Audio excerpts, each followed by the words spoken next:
Hello friends, तृप्ता सहगल का आप सबको प्यार भरा नमस्कार। दोस्तों, बेटियां सबको बहुत प्यारी होती हैं और बेटों की बजाय जो बेटियां हैं वो माँ बाप का बहुत दुख दर्द बांटती हैं। बेटी एक ऐसा धन है जो कि हमारे घर में लक्ष्मी के रूप में आता है और हमेशा जब किसी के घर में कन्या आती है तो कहते हैं लक्ष्मी आ गई। तो कन्या का आना घर में बहुत शुभ माना जाता है। वैसे भी पिता और बेटी का प्यार एक अनोखा ही होता है।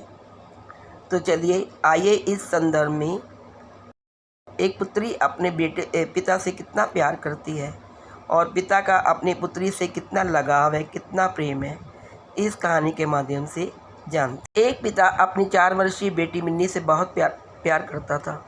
ऑफिस से लौटते समय वह रोज़ उसके लिए तरह तरह के टॉयज़ और खाने पीने की चीज़ें लाता था जो कि उसको बहुत पसंद थी। और बेटी भी अपने पिता से बहुत लगाव रखती थी और हमेशा अपनी तोतली आवाज़ में पापा पापा कहकर पुकारा करती थी। दिन अच्छे बीत रहे थे कि अचानक एक दिन मिन्नी की तबीयत खराब हो गई। उसे बहुत तेज़ बुखार हुआ। सभी घबरा गए। वे दौड़े भागे डॉक्टर के पास ले गए, पर वहाँ ले जाते मिन्नी की मृत्यु हो गई। परिवार पे तो मानो पहाड़ ही टूट पड़ा और पिता की हालत तो मृत व्यक्ति के समान ही हो गई। मिन्नी के जाने के हफ्तों बाद भी वे ना किसी से बोलते ना बात करते, बस रोते ही रहते थे। यहाँ तक कि उन्होंने ऑफिस जाना भी छोड़ दिया और घर से निकलना भी बंद कर दिया था।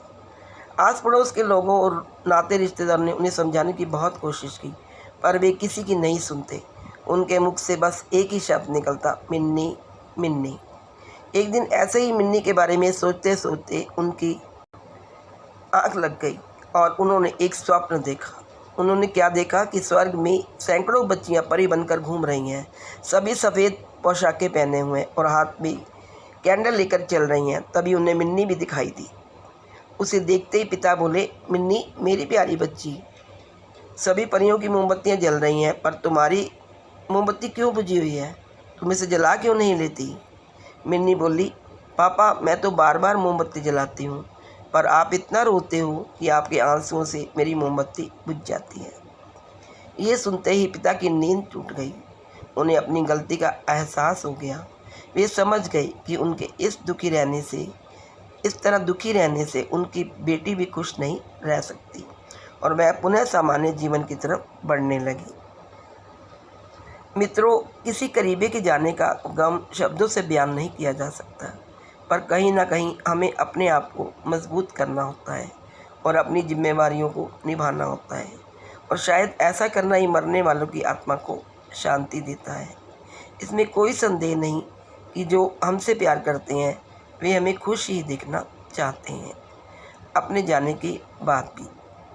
इसलिए दोस्तों, आप किसी की डेथ के बाद ज़्यादा रोइए मत, क्योंकि आपके आंसू उसी के पास जाते हैं और उसको खुश नहीं रहने दें। Please like, share and subscribe. Thank you.